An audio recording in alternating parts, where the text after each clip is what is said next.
చాలా టెన్షన్ పడ్డాను, ఇంకా ఒక రకంగా నేనే మొత్తం చేశాను అన్నట్టు ఆయన ఓపెన్గా చెప్పారు. అంటే వీళ్ళిద్దరూ ప్రచారం చేయించుకున్నారు కదా, సీఎం రమేష్ను సుజనా చౌదరి, అతని పేరేంటి, కంబంపాటి రామ. ఆ రోజున చంద్రబాబు నాయుడు వెళ్ళి పొత్తుకి మాట్లాడగానే, అమిత్ షాతో మాట్లాడి రాగానే టీవీలో బ్రేకింగ్లు వచ్చినాయి. ఏంటి వీళ్ళకందరికీ ఢిల్లీలో తెలుసు, ఢిల్లీలో మీడియాకి చెప్తే చాలు బ్రేకింగ్లు వచ్చేస్తాయి.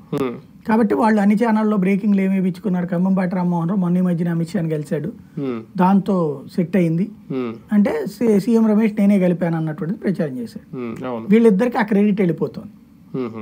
ఈ 4-5 రోజుల నుంచి అట్లాగే వెళ్ళిపోయింది క్రెడిట్. లేదు అబ్బా అసలు ఇదంతా నేనే చేశాను అని చెప్తున్నారు పవన్ కళ్యాణ్. నన్ను ఎన్నిసార్లు చివాట్లు పెట్టారు అన్నటువంటి.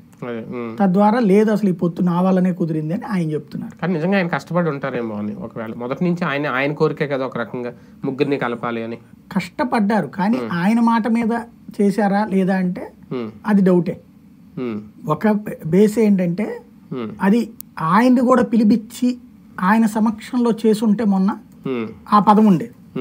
ఇప్పుడు బీజేపీకి కూడా అవసరం ఉంది కాబట్టి 370 సీట్లు అనుకున్నారు కాబట్టి పొత్తుకోకే అంటున్నారు.